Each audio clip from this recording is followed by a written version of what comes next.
6절.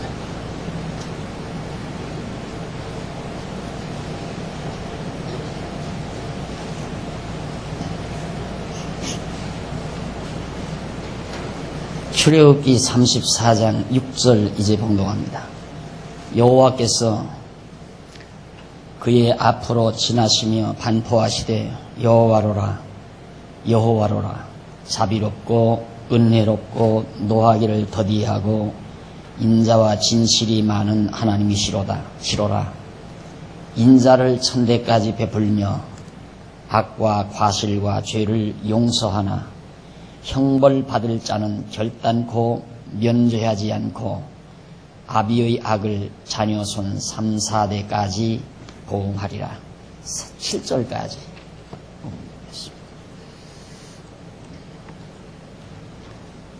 오늘 교재 116페이지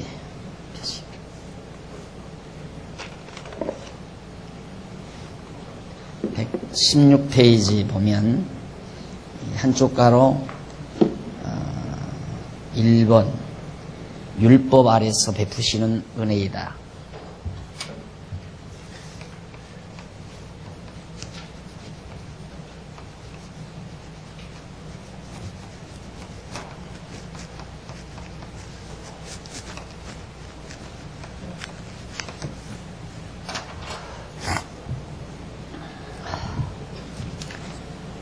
우리는 지금 죄와 관계에 있는 은혜에 대해서 설명을 합니다.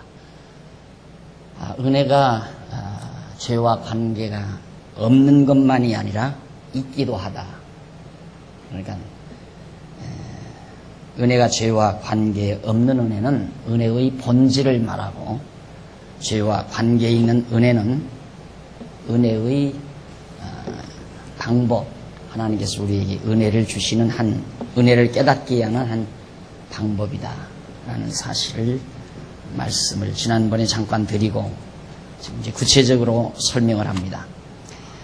율법 아래서 베푸시는 은혜는 아담 타락 이후부터 모세가 율법을 받을 때까지 아담의 범죄와 같은 죄를 범하지 않은 자들에게도 실상은 사망이 왕노릇하였으나 죄가 죄로 드러나지 아니하는 상태에서 인류들은 온갖 범죄를 하면서 살아왔다. 그런데 하나님께서는 모세시대에 와서 이미 열조와 더불어 언약을 세우신 이스라엘 백성에게 모세를 통하여 율법을 명하신 것이다.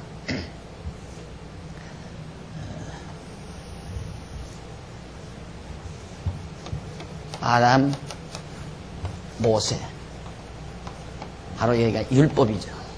모세의 율법. 그러니까 아담 타락 이후 모든 인간들은 다 죄를 범하며 살아왔어요. 모세 때까지 전부 다 죄 아래서 죄를 범하며 살아왔는데 그것이 죄가 죄로 드러나지를 않았다. 죄는 죄지만은 죄로 드러나지 않은 상태에서 살아왔다. 그런데 하나님께서 이때 와서 율법을 준 거예요. 뭔가 여러 가지 율법을 하나님이 모세에게 주었는데, 하나님께서 이스라엘 백성을 그 줄바꿈 돼 보시면은 하나님께서 이스라엘 백성을 애굽에서 해방시켜 홍해 바다를 건너 시내 광야에 머무르게 되었을 때 하나님께서 시내 산에서 강림하셔서 모세에게 율법을 명하시게 되었는데 이스라엘 백성이 금송아지를 만들어 섬기는 죄악을 범하게 됐다. 애굽에서 이스라엘 백성 건져내서 시내산에서 모세에게 율법을 줬는데 율법을 줄 때 이스라엘 백성은 금송아지를 만들어 하나님을 대적하고 우상을 섬기는 죄악을 범했다. 그때 모세는 여호와께 기도를 합니다. 슬프도소이다. 이 백성이 자기들을 위하여 금신을 만들어 싸우니 큰 죄를 범하였나이다. 그러나 합의하시면, 뜻에 합당하시면, 하나님의 뜻에 합당하시면 이제 그들의 죄를 사하시옵소서. 출애굽기 32장 31절 이하에 나오죠. 사죄를 구했는데 여호와께서 여호와로라 여호와로라 자비롭고 은혜롭고 노하기를 더디하고 인자와 진실이 많은 하나님이로다. 하나님 뜻에 합당하시면 이렇게 우상을 섬긴 죄를 용서하시옵소서. 그것도 모세가 가서 십계명 받을 때 제일 우상을, 다른 신을 섬기지 말라, 우상 만들지 말라는 그런 계명, 초두에 있는 계명을 바로 백성들이 범한 거죠. 그러니까 이제 죽게 됐잖아요. 그래서 모세가 하나님 합당하시면 이들 죄 용서하십시오 그러니까 여호와께서 모세에게 대답하는 말이 여호와다 여호와로라, 내가 여호와다 여호와다 그 말이에요. 그 말은 언약대로 이루는 자다 그 말이죠. 나는 내가 지금 합의하시면 용서해달라고 그러는데 내가 누구냐면 여호와다. 그러면 앞서 모세보다 430년 전에 아브라함에게 언약을 했단 말이죠. 이때 언약을 하나님이 했는데 이때 언약을 하신 하나님이다 이 말이에요. 그러니까 이 언약대로 이루실 하나님이니까 내 기도대로 용서해 주겠다 그 말이에요. 여호와로라 여호와로다 이 말은. 그러면서 하는 말이 어떻게 여호와로라 여호와로라 자비롭고 은혜롭고 노하기를 더디하고 인자와 진실이 많은 하나님이로라. 그러면서 인자를 언제까지? 천대까지. 천대란 그냥 영원히 베푼다 그 말이에요. 오래도록 영원히. 인자를 천대까지 베풀며 악과 과실과 죄를 용서하나. 그러니까 인자를 베풀어서 천대까지 다 모든 죄 용서해 주겠다 그 말이죠. 전부 다 용서해 주겠다. 그렇지만 형벌 받을 자 그게 누구냐면 버린 자죠. 하나님께서 택함 받지 아니한 자, 하나님의 언약 안에 들어오지 아니하는 자. 그러니까 그 형벌 받을 자는 결단코 면죄, 죄를 면하지 못한다 이 말이죠. 면하지 않고 어떻게 아비의 악, 아비가 죄를 범하면 자녀, 손 3, 4대까지 보응하겠다. 3, 4대 동안 그 아비의 죄를 갚겠다 그 말이죠. 그것이 출애굽기 34장 6절 7절 이제 봉독해드린 그 말씀 가운데 있습니다. 그렇게 응답하시고 이스라엘 백성에게 은혜를 베풀어 주시죠. 그러면 이게 율법과 관계 있는 은혜예요. 그렇죠? 율법 이후에 베푸는 은혜니까. 그러니까 하나님께서 모세에게 율법을 명하셨는데, 십계명 특히 명하셨는데 십계명판을 들고 내려와 봤어요. 하나님께서 빨리 가보라 이 말이죠.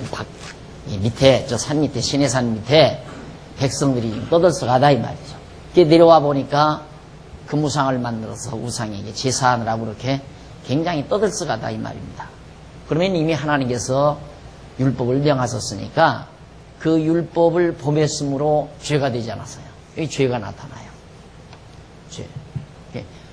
율법으로 인해서 죄가 드러난 거죠. 이제 그게 죄가 된 거예요. 그러니까 모세는 이 죄를 용서해달라고 기도를 하는 겁니다.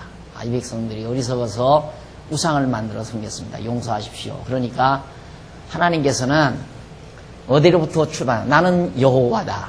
아담에게 언약, 여기서도 언약했죠? 아담에게도 언약이었어요. 이때 여호와예요. 여호와로라 여호와로라 하는 말은 언약을 기억하게 하시는 하나님의 명칭이죠. 그러니까 나는 여호와다. 뭘 사해달라고 그러는데 내가 누구냐면 여호와다. 여호와니까 그 말은 뭐냐면 언약대로 이루시기 위해서는 율법에 저촉이 돼서 죄가 됐을 망정 내가 그 죄를 용서해 주겠다 그 말이에요. 그래서 이 죄를 다 용서해서 다 정말 깨끗하게 용서해서 은총을 하나님이 베풀어 주신 겁니다. 용서해 주신 것은 죄와 관계 있는 은혜임이 죄송합니다.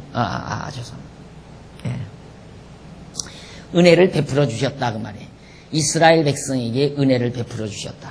그런데 금신을 만들어 섬긴 굿줄 바꾼데 나오죠. 이스라엘 백성의 행위는 율법에 비추어 볼 때 분명히 큰 범죄 행위임에는 틀림이 없는데 이 같은 죄를 하나님께서 용서해 주신 것은 죄와 관계가 있는 은혜임에 틀림이 없다. 그렇죠. 죄와 관계 있는 은혜다.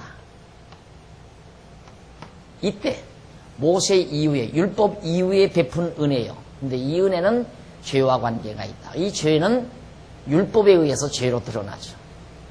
그러니까 죄와 관계가 있기 때문에 이건 율법과도 관계가 있는 거예요. 그래서 율법 아래서 베푸시는 은혜다. 하나님께서 모세를 통해서 율법을 주시고 그 율법 아래서 우리로 하여금 죄인이 되게 만들어, 죄인으로 드러나게 만들어 가지고 죄를 용서해 줌으로 은혜다. 그러니까 지금 대부분의 학자들이 말하는 신학자들이 말하는 은혜는 이 은혜를 말하는 거예요. 은혜의 방법이죠. 그러니까 우리 인간에게, 택한 백성에게 은혜를 깨닫게 하는 방법, 그런 방법적인 은혜를 말하고 있다 이 말이죠.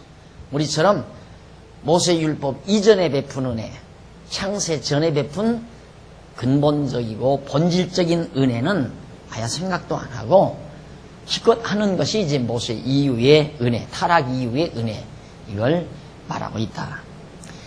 자, 그러면 민수기 13장 이하에 보면 이스라엘 백성이 바란 광야에 이르렀을 때 가나안 땅을 정탐하기 위해 12명 각 지파 대표들이 가나안 땅에 다녀온 일이 있습니다. 그때 이들 중 10명의 정탐자들로부터 부정적인 보고를 들은 백성들이 모세와 아론을 원망하면서 다시 애굽으로 돌아가자고 졸라댔습니다.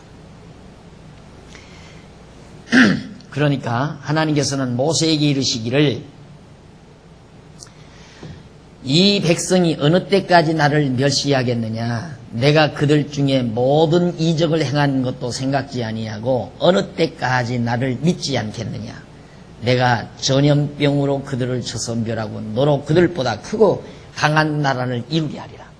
이제 모세가 데리고 모압 평지까지 갔죠.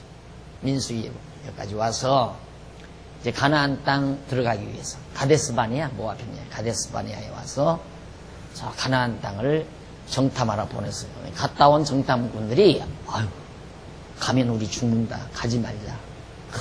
거기 가기만 가면 우리는 다 죽는다. 그렇게 부정적인 보고를 하는 사람이 바로 10명이나 되고, 하나님 믿고 가자. 언약하셨으니까, 여호와 하나님이 언약하셨으니까 언약의 땅으로 가자라고 보고하는 사람이 2명밖에, 갈렙과 여호수아 이 2사람밖에 없었다. 백성들은 10명의 주장을 따를 수밖에 없죠. 그러니까 그 다음부터 불평, 불만, 원망 거기까지 가는데 40년 가까이 거의 걸렸거든요.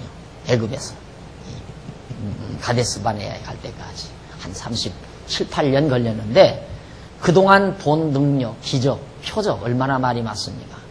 홍해바다 갈라지는 것, 반석의 물이 터지는 것, 하늘에서 만나 내려오는 것, 메추라기 먹이는 것, 그 다음 아말렉과의 전쟁에서 이기하는 것, 온갖 표적과 능력을 그렇게 보면서 살아왔는데도 하나님을 믿지 아니하고 하나님 여호와를 의지하지 않고 그냥 원망하고 불평하니까 하나님께서 가만 놔두지 않겠다 이거예요. 왜 나를 이렇게 아직도 믿지 못하고 시험하는가? 나를 믿으면 되는데, 하나님 여호와를 믿으면 되는데 안 믿고 나를 멸시한다. 그러니까 내가 그들을 쳐서 멸하고 너로 모세로 다시, 모세가 자녀 낳아서 그 후손으로 다시 백성을 이루어 가나안 땅에 들어가게 하겠다 이 말이에요. 하나님께서 그렇게 하니까 모세가 그렇게 기도할 때 모세가 여호와께 구하옵나니 주의 인자의 광대하심을 따라 이 백성의 죄악을 사하시되 애굽에서부터 지금까지 이 백성을 사하신 것 같이 하옵소서.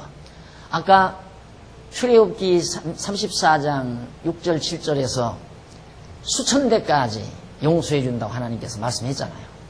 그러니까 모세는 그 말씀을 붙들고 늘어지는 거예요. 애굽에서 지금 여기 오기까지 하나님 다 용서하지 않았습니까? 약속대로 지금 다 용서하신 겁니다. 언약대로. 그러니까 이번에도 하나님이 용서해 주십시오라고 기도를 한 거죠. 그것이 모세가 여호와의 언약을 믿는, 언약의 말씀을 믿는 신앙에서 나오는 기도죠. 자, 이렇게 해서 간구를 민수기 14장 19절에서 간구하니까 여호와께서 들으시고 내가 네 말대로 사하노라. 하나님께서는, 여호와께서는 당신의 언약의 말씀을 근거해서 구하는 기도는 안 들어줄 수가 없잖아요. 그러니까 하나님께서 잊어버리고 다 멸하겠다 그러는 게 아니에요. 정말 모세나 이스라엘 백성들이 여호와 하나님을 언약대로 이루시는 여호와 하나님을 믿나 안 믿나 그거 지금 계속 시험하는 거 아니에요. 깨닫게 하려고. 그러니까 모세가 이스라엘 백성들이 그렇게 하나님을 원망하고 가데스 바네아에서 불평하고 할 때 하나님께서 다 멸한다고 한 거예요. 다 멸한다. 그럼 다 멸한다고 했으면 그게 진짜 하나님의 뜻인가? 다 멸한다고 한 대로 다 멸해버리면 이 언약도 영원 안에서의 하나님의 작정도 다 숲으로 돌아가 버리고 마는 거죠. 그럼 하나님은 무능력자, 하나님은 정말 아무런 능력이 없는, 그리고 그의 말은 다 거짓말, 이것이 돼버리고 말잖아요. 그러니까 모세는 하나님 다 멸하다니요 그 말이에요. 하나님이요 다 멸하다니요.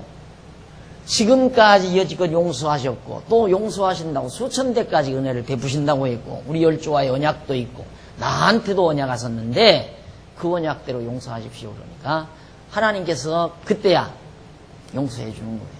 깨닫게 해서 용서해 주는 거예요. 다시 말해서 여호와 하나님이 언약대로 이루시는 분임을 깨닫게 하시려고 모세의 기도를 그대로 들어서 응답해 주신 것이다. 네 말대로 사하노라. 사실은 모세의 말대로 사하는 것이 아니라 더 나아가면 하나님의 언약대로 말씀대로 사해 주는 거죠. 그러니까 직접적으로는 모세의 말대로 사해 주는 거지만 근원적으로는 하나님의 언약의 말씀대로 사해 주는 거죠. 그렇죠. 그럼 왜 모세가 사해달라고 기도하는 말은 하나님의 언약의 말씀에 기초한 거니까 언약의 말씀대로 사해 주십시오라고 기도했을 때 하나님이 네 말대로 사해 주마 한 이 말은 직접적으로는 모세의 말대로 사해 준 거지만 근원적으로는 여호와의 언약대로 사해 주는 것이다. 그러면서 이스라엘 백성에게 사주의 은혜를 베풀어 주십니다. 이게 여기서 이제 또 은혜죠. 자, 가데스 바네아에서 베푼 은혜, 시내산에서 우상 만들었을 때 베푼 은혜. 이게 다 모세에게 율법을 준 이후에 그 율법 안에서 베푸는 은혜들이에요. 그렇죠? 그 다음 넘어가서 118페이지. 여호수아가 이스라엘 백성을 거느리고 요단강을 건너가 여리고성을 함락했을 때에 여호와께 바친 물건을 아간이라는 사람이 취함으로 범죄를 하게 되었습니다. 이 범죄로 인하여 여호와께서 진노하심으로 이스라엘 백성은 작은 아이성 전쟁에서 패배하게 되므로 여호수아가 아간을 돌로 치고 불살라 돌무더기가 되게 한 후 여호와의 노가 그치고 아이성 전쟁에서 이스라엘이 승리하도록 은혜를 베풀어 주었습니다. 그러니까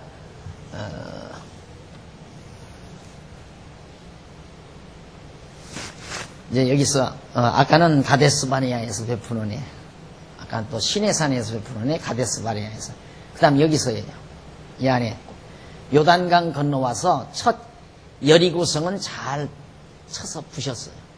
그리고는 조금 떨어진 아이성이라고 하는, 우리 공부했잖아요. 아이성이라고 하는 작은 성을 정복을 하는데 아간이라는 사람이 아무런 물건도 도둑질하지 말라고 그랬는데 그만 가서 물건으로 도둑질한 거예요.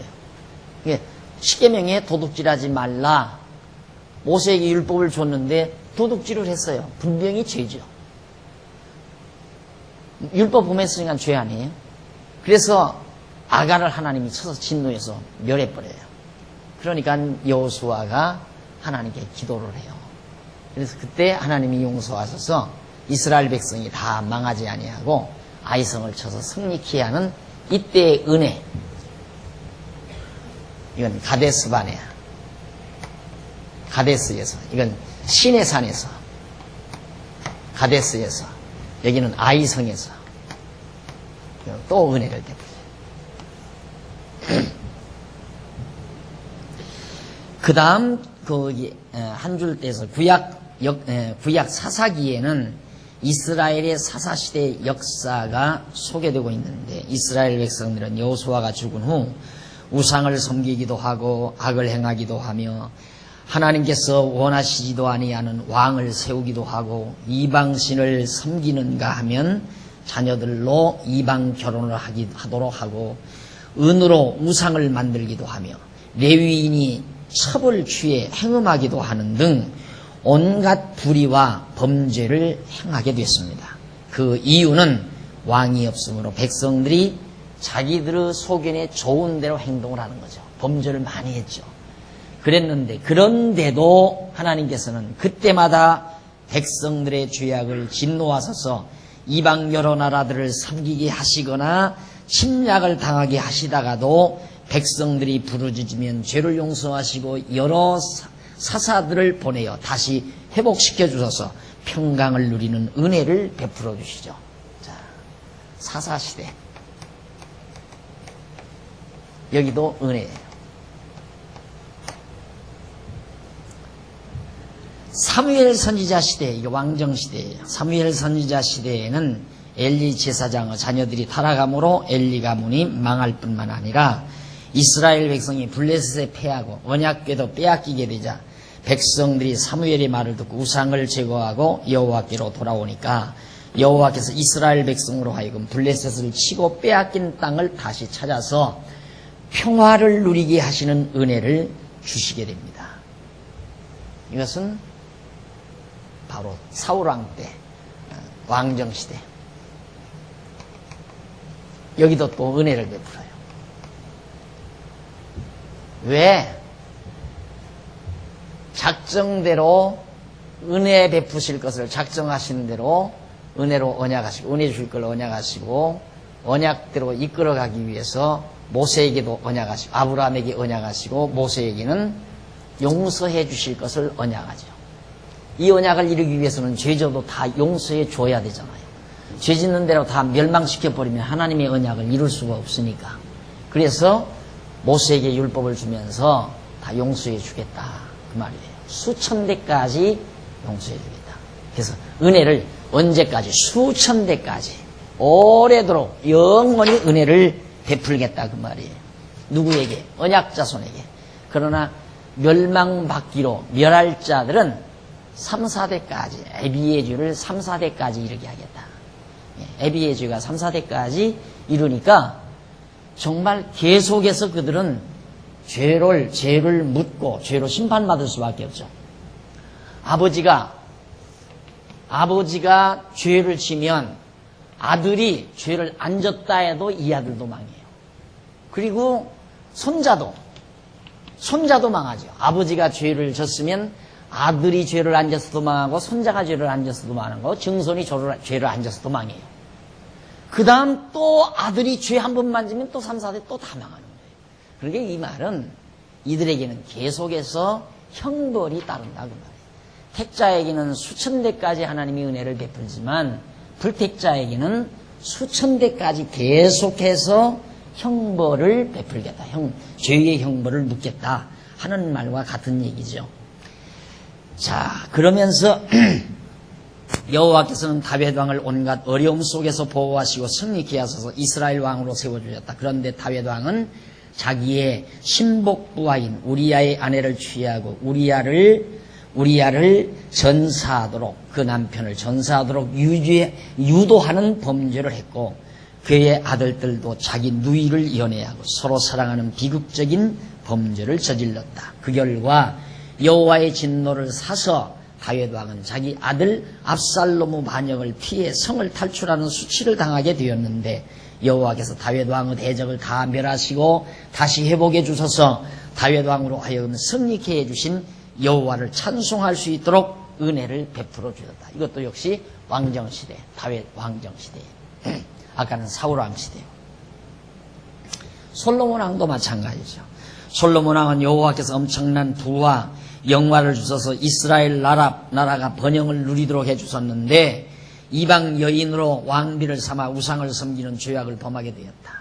그 결과 여호와께서 많은 대적들을 나타나게 하소서. 나라가 갈라지게 하시는 진노를 베푸시는 것이다. 그러나 여호와께서 다윗의 왕가를 아주 멸하지 아니하시고 반역자 여로보암에게 10지파 반을 빼앗기고 이스라엘 국고까지 빼앗긴 형편이었으나 솔로몬의 아들 르호보암에게 1지파 반을 다스리도록 하소서.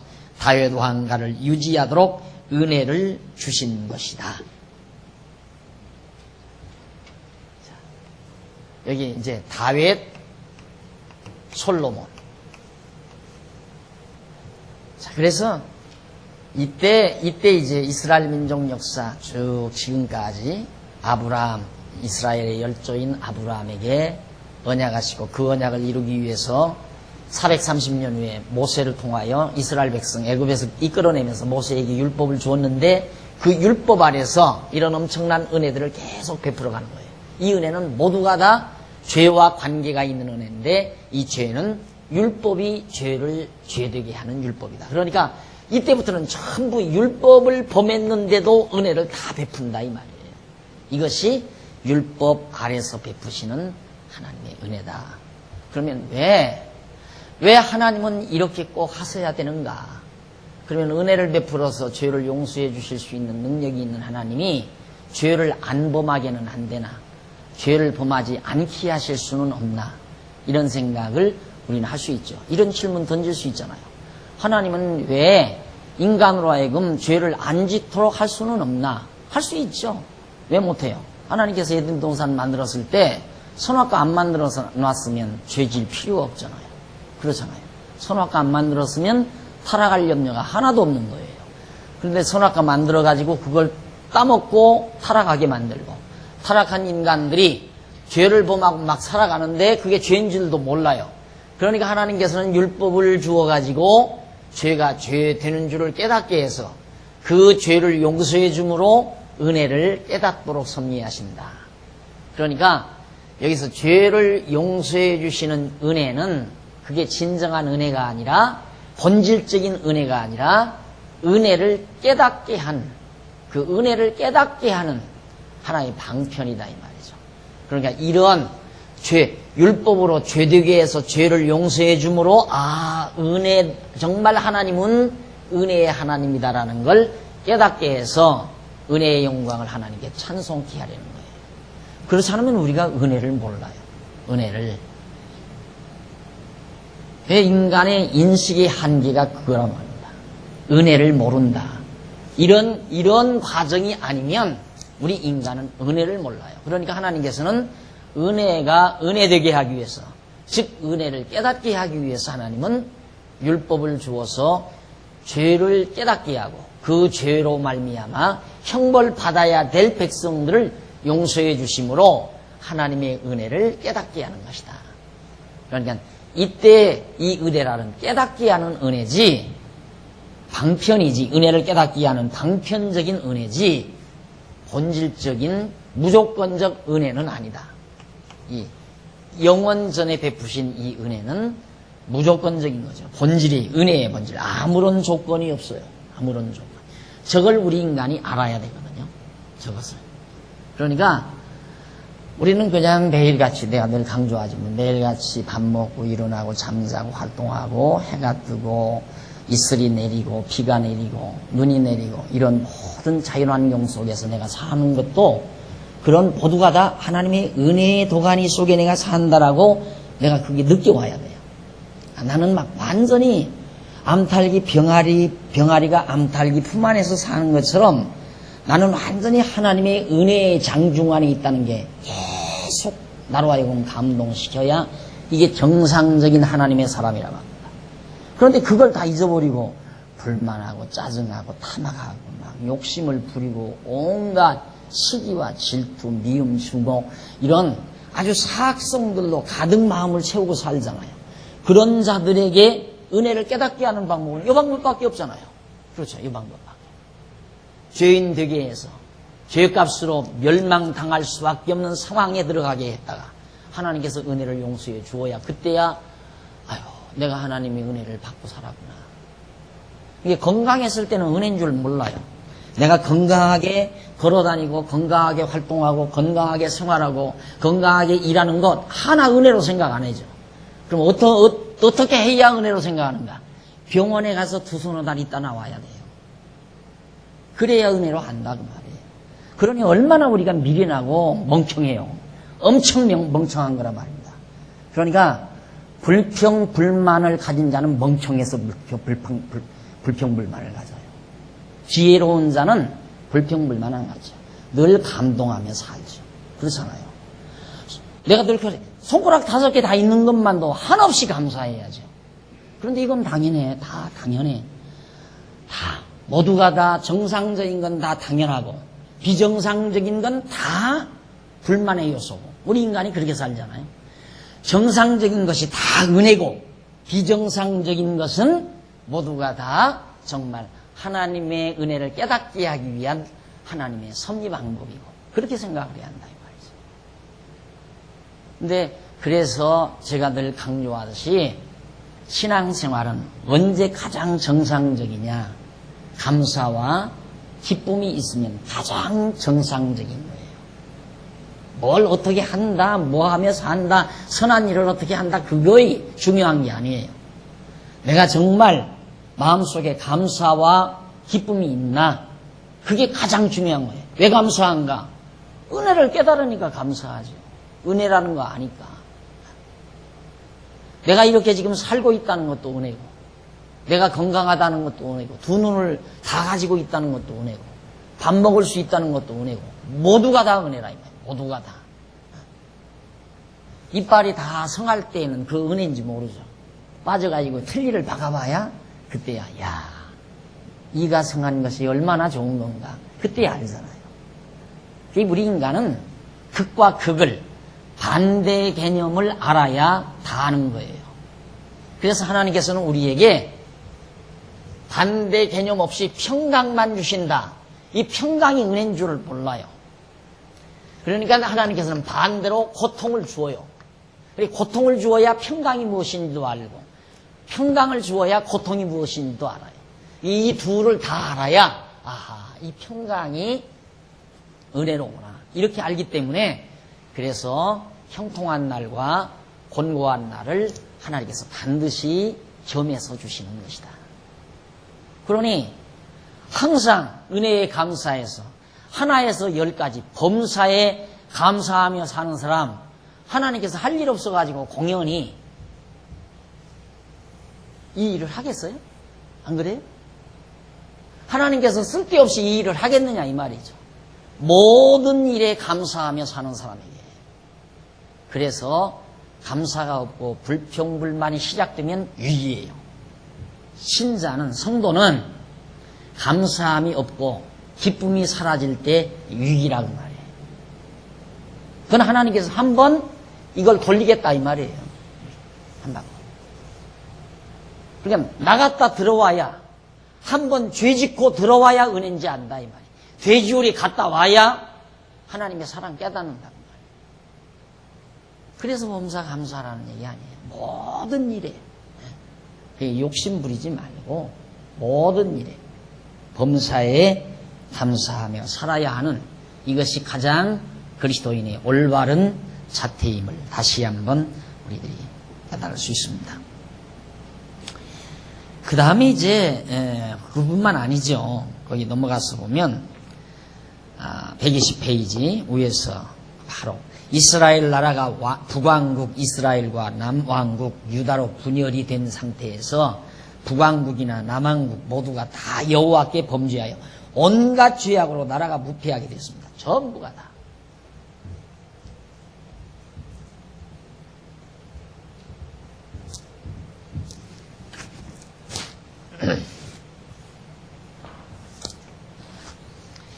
솔로몬 말기에 나라가 이렇게 갈라지잖아요. 이게 이제 분열왕국 시대거든요. 북이스라엘, 유다. 요즘 우리 교회에서 이제 이 부분 배워나가잖아요. 그러니까 하나님께서는 봐요. 하나님께서 다벳, 그래서 다벳. 또 하나님이 아브람, 여기서 언약할 때 아브라함에게 믿음을 의로 정하죠. 아브라함의 믿음을 의롭다고 정해요. 이 의롭다고 정한 이 은혜가 수천 대에 임하는 거예요. 수천 대.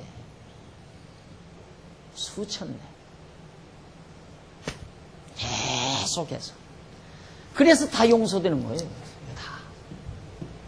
그 율법을 왜 줬는가?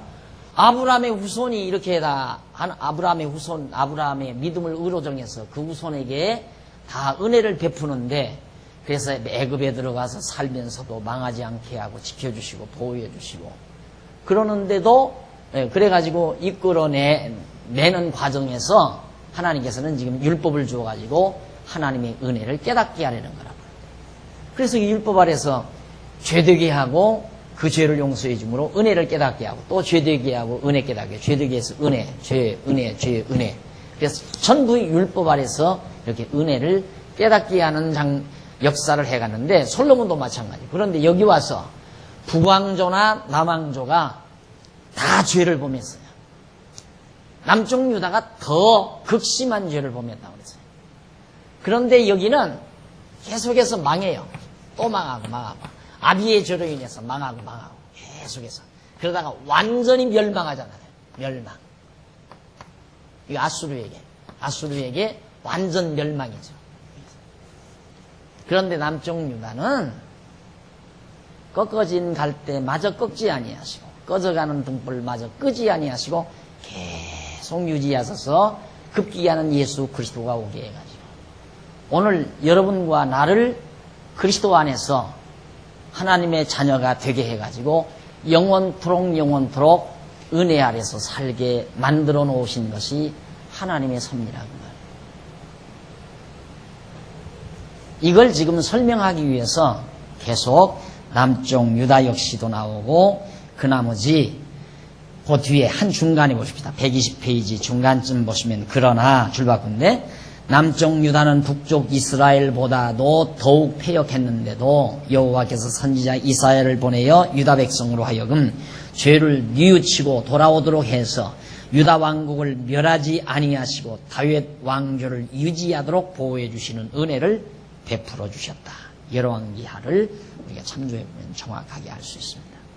그 후 남쪽 유다는 한동안 여호와를 섬겼으나 다시 타락해서 열왕들보다 더 패역하게 되었는데 헐어버린 산당을 다시 세우며 바알을 위하여 단을 쌓으며 아세라 목상을 만들며 하늘의 이루할 성신을 숭배하여 섬기며 여호와께서 전에 이르시기를 내가 내 이름을 예루살렘에 영영이 두리라 하신 여호와의 전에 단들을 쌓고 또 여호와의 전 두 마당에 하늘의 이루할 성신을 위하여 단을 쌓고 또 흰노무 아들 골짜기에서 그 아들을 불 가운데로 지나게 하며 또 점치며 사술과 요술을 행하며 신접한 자와 박수를 신임하여 여호와 보시기에 악을 많이 행하여 그 진노를 격발하였으며 또 자기가 만든 아로새긴 목상을 하나님 전에 세웠더라. 역대기야 33장 2절로 17절에 있는 말씀이에요. 이 같은 악행이 여호와께서 이스라엘 자손 앞에서 멸하신 열방보다 더욱 심하였더라. 재미난 건 이들의 죄악이 북쪽 이스라엘보다도 말할 건 더 없고 열방, 다른 이방 민족들보다 더 극심했다고 말해요. 남쪽 유다의 죄가. 세상 그럴 수 있어요? 안 그래요? 세상 왜 그러는가? 이방들은 예를 들어서 바알이면 바알 하나만 섬겨요. 다 자기네 신. 그런데 유다는 열방 모든 신들을 막 잡다하게 다. 그러니까 성전 안에다가도 1월 성신 성기는 요즘에 이제 일본의 태양신 같은 거, 또 달신, 별신 이런 것들을 모셔다가 놓고 이제 만들어 놓고는 거기서 제사하고 별하별 짓 다 했다 이 말이에요. 그러니까 완전히 유다는 모든 죄악의 웅덩이, 죄악의 집합소, 온 세상의 죄악의 집합소가 되다시피 했죠.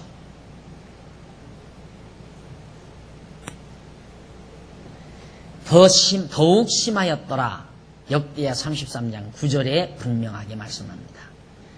열방을 능가할 만큼 악행이 극심한 남쪽 유다 백성들을 하나님께서는 긍휼히 여기셔서 선지자 에레미야를 보내사 유다와 예루살렘의 죄로 인하여 70년 동안 이방의 포로가 되게 되었다가 다시 돌아오게 될 것을 예언하셨다.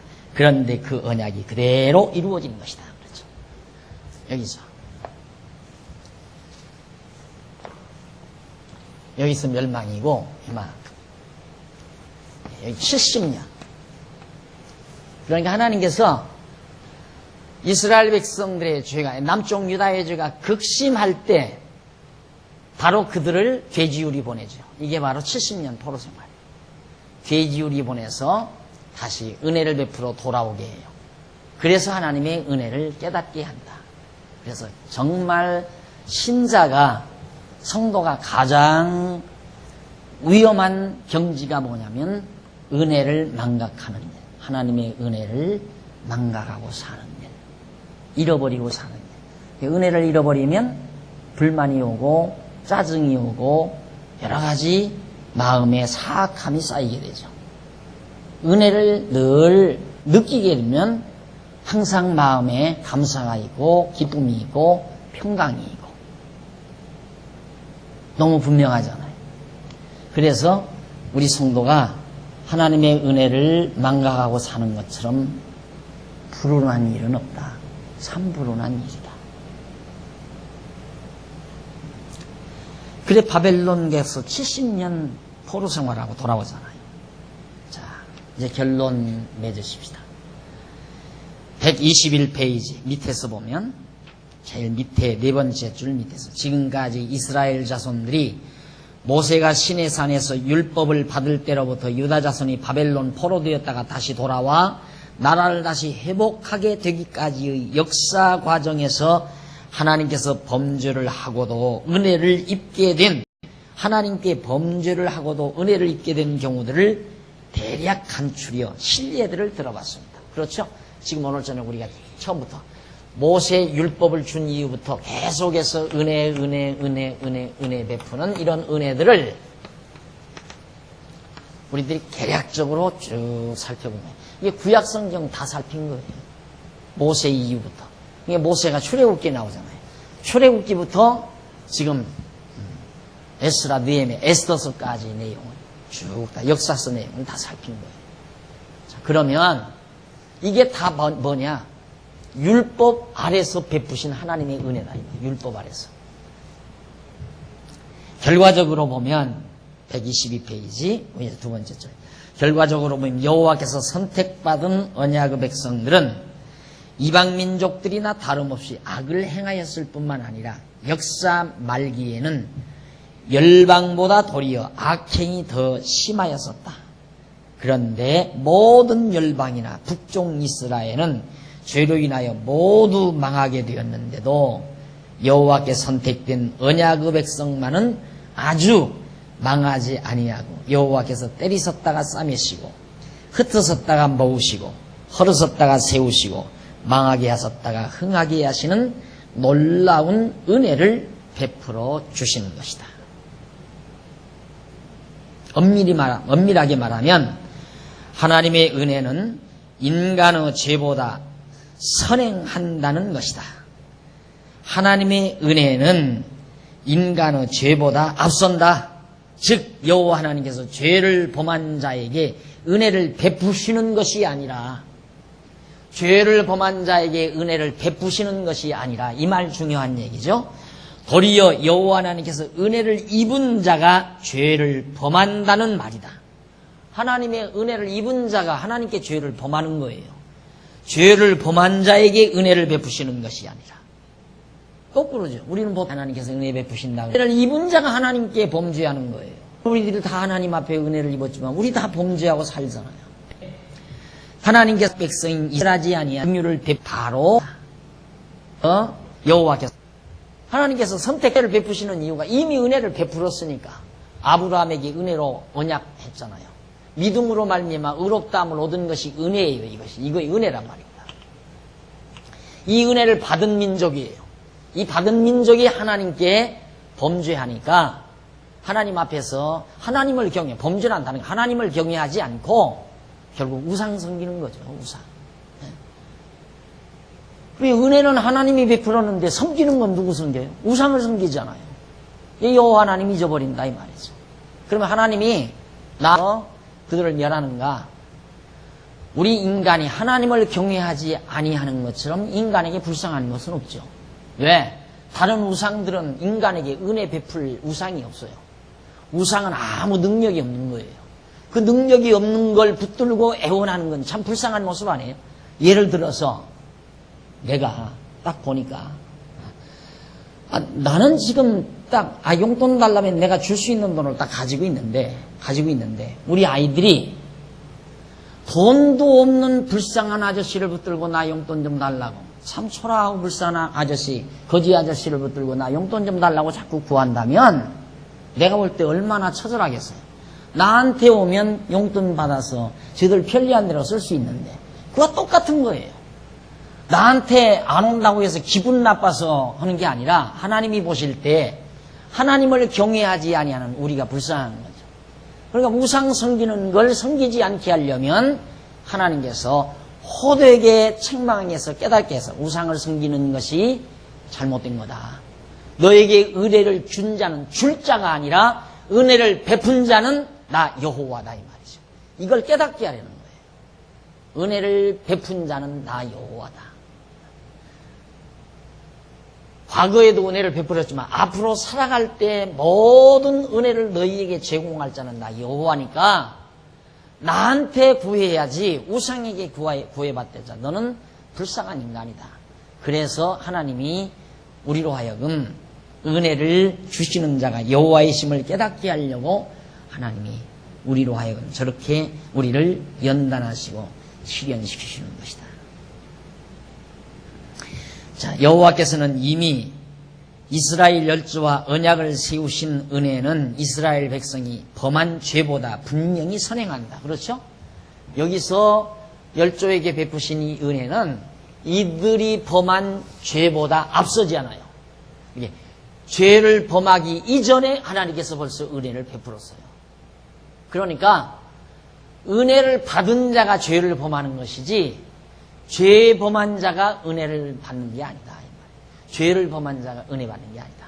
은혜 받은 자가 하나님 앞에 범죄하는 것이지. 그러므로 여호와 하나님께서 백성의 열조와 세우신 은혜의 언약에 따라서 비록 백성들이 아무리 심한 악행을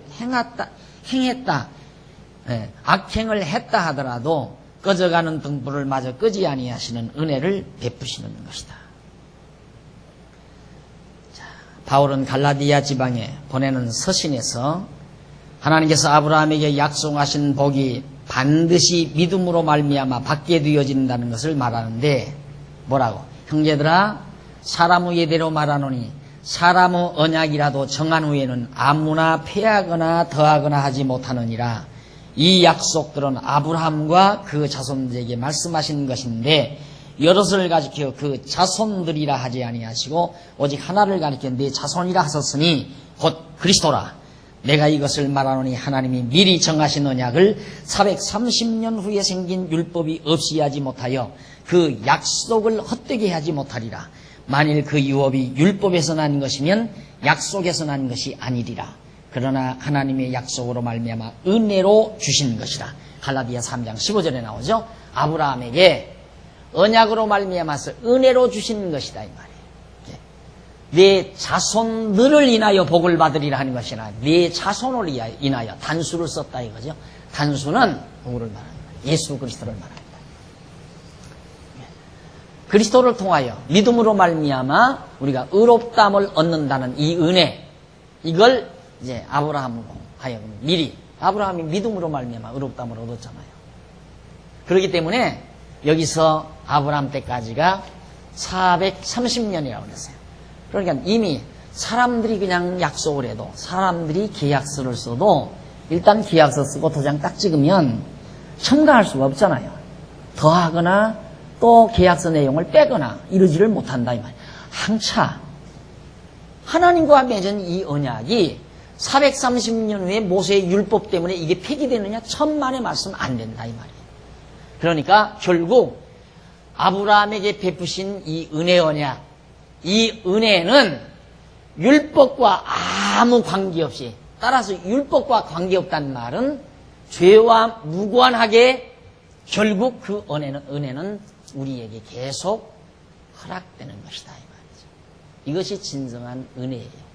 그러니까 이 은혜를 깨닫게 하기 위해서 이 은혜를 잊어버리니까, 믿음으로 말미암아 거저 의롭다함을 준 이 은혜를 잊어버리니까 그걸 깨닫게 하기 위해서 율법을 주어가지고 죄인 되게 해서 용서해 줘가지고 은혜 깨닫게 하고, 또 죄인 되게 해서 용서해 줘서 은혜 깨닫게 하고, 죄인 되게 해서 용서해 주고, 죄인 되게 해서 용서해 주고, 그 과정을 계속해서 이렇게 이끌어가는 거예요. 그래서 우리가,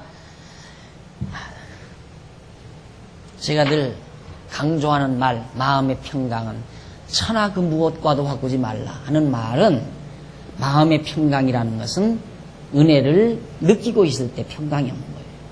예, 우리가 하나님의 은혜를 잊어버린다는 것, 이것처럼 두려운 일이 없어요. 하나님의 은혜를 우리가 잊어버리면 마음의 평강이 사라지잖아요. 기쁨이 없고 감사가 없어요. 그럼 불평, 불만, 짜증. 그렇게 되면 하나님이 또 우리로 하여금 감사와 기쁨이 넘치게 하기 위해서는 이 과정을 한번 거쳐야 된답니다. 되주리 과정을 거쳐야 된다 이 말이에요. 깨닫게 하기 위해서, 깨닫고 감동하기 위해서. 똑같은 아들이에요. 똑같은 아들. 황자가 나가기 전에는 아버지 집에서 투실투실 살도 쪘을 거예요. 편안했고 아주 살도 유들유들하게. 그렇게 된 그때에는 그렇게 불평불만이 많아. 그런데 나갔다 들어왔을 때는 바짝 말라가지고 병들고 비리비리했을 거란 말이에요. 그런데 감동을 해요. 기뻐요. 즐거워요. 그렇게 다르다 그 말이에요. 나갔다 들어오니까. 그러니까 우리로 하여금 기쁨과 평강이 있게 하는 방법은 이 방법이에요. 하나님께서 해가시는 방법입니다. 우리를 죄 아래 집어넣었다가 그 죄 아래서 허된 고통을 당하게 해서, 그래서 하나님의 용서를 받고 기쁨을 갖게 하고, 그래가지고 하나님께서 율법 아래서 은혜를 베푸시는 은혜. 율법과 무관한 은혜가 아니라. 자, 마지막으로 결론 내립니다. 마지막 그 줄바꿈대, 하나님께서 아브라함과 세우신 은혜 언약은 430년 후에 주신 율법이 폐하지 못하기 때문에 반드시 이루어진다는 말이다. 그래서 여호와 하나님께서는 아브라함의 후손들이 율법을 범하는 악행이 심했어도 아주 멸하지 아니하시고 은혜를 베푸신 것이다. 이것이 곧 모세의 율법 아래서 베푸신 죄와 관계 있는 은혜인 것이다. 율법 아래서 베푸신 죄와, 율법 아래서 베푸신 죄와 관계 있는 은혜. 그렇죠? 율법 아래서 베푸신 죄와 관계 있는 은혜다. 지금까지 우리가 살펴본 이 은혜가. 자, 우리는 그렇기 때문에 아까 제가 말씀드린 대로 믿음으로 말미암아 의롭다함을 줬잖아요. 이 은혜가 수천 대에 지금 이르는 거예요. 우리는 이미 의인이 돼 있어요. 은혜로 의인이라 이 말입니다. 은혜로 말미암아 의인이 됐다는 이 한 가지만으로도 늘 감동하고 살아야 되거든요. 늘 감동하고. 그런데 은혜로 말미암아 의인된 것에 대한 감동보다는 새 아파트 사서 이사가는 감동이 더 좋죠. 그렇잖아요. 우리들 실상이 그렇다 이 말이에요. 새 집 살다가 새 아파트 사서 이사갈 때 감동이 더 좋다 이 말이에요. 그만큼 우리가 영적 감각이 무디어져 있어요. 그게 서글픔이죠. 우리의 서글픔이라는 거예요. 그러니까 결국 내가 왜 짜증스러운가? 나는 왜 불만에 차 있는가? 나는 왜 감사가 없는가? 나는 왜 기쁨이 없는가? 간단해요. 내 감각이 무디어져서 그렇다. 하나님의 은혜가 없어서가 아니라 하나님의 풍성한 은혜를 베풀었지만 감각을 못 느껴요. 은혜의 감각을 못 느낀다 이 말입니다. 둔탁해져서, 우리의 영적인 감각이 둔탁해져서. 그 영적 감각이 예민해야 되는데. 왜 부부도 그러잖아요. 부부도. 친구도 그러고 부부도 그러고. 그냥 살다 보면 다 서로 둔탁해져 가지고 감각이 없어요. 그냥 감동이 없어. 그 김 목사 언젠가 김기욱 목사님 얘기하듯이 뭐 지금은 손잡아도 하나도 찌릿찌릿도 안 한다 이거야. 왜? 둔탁해졌어. 무디어졌어. 그래서 감동도 없고 기쁨도 없고 육신이 그러하듯이 우리의 영적 감각이 그렇다고 말이야.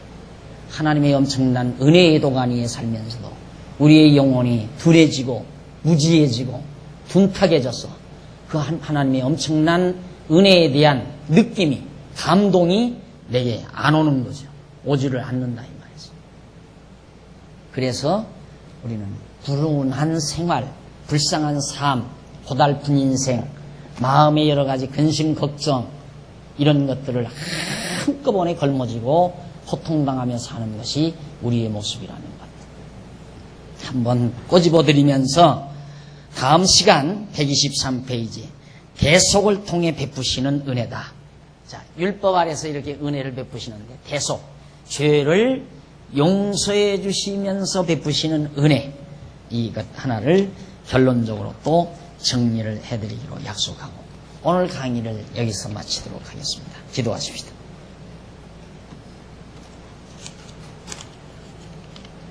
하나님 아버지, 은혜와 사랑을 감사드립니다. 우리 인간은 미련해서 너무 큰 것도 볼 수도 없고 너무 작은 것도 볼 수 없는 어리석은 저희들입니다. 따라서 우리는 너무 큰 은혜도 깨닫지 못하고 작은 은혜도 깨닫지 못하는 미련하고 어리석은 저희들입니다. 우린 화합에 직접적으로 다가오는 그런 은혜를 은혜로만 알고 사는, 그래서 우리는 항상 불만과 불평, 감사가 없고 짜증만 우리를 지배하는 어리석은 삶을 살 때가 많이 있습니다. 하나님 아버지여, 오늘 저희들이 분명하게 배웠사오니 우리의 영적 감각을 예민하게 해주소서. 작은 것 하나 보고도 감동하고 하나님의 놀라우신 작은 솜씨 하나를 보고도 놀랄 수 있는 예민성 있는 예민한 그런 영적 감각을 우리에게 허락해 주시옵소서. 지혜와 총명을 허락하시옵소서. 이 밤도 돌아가는 길 지켜주시고 다시 만날 때까지 주의 평강이 우리와 함께 하시옵시기를 비오며 예수님의 이름으로 기도드립니다. 아멘.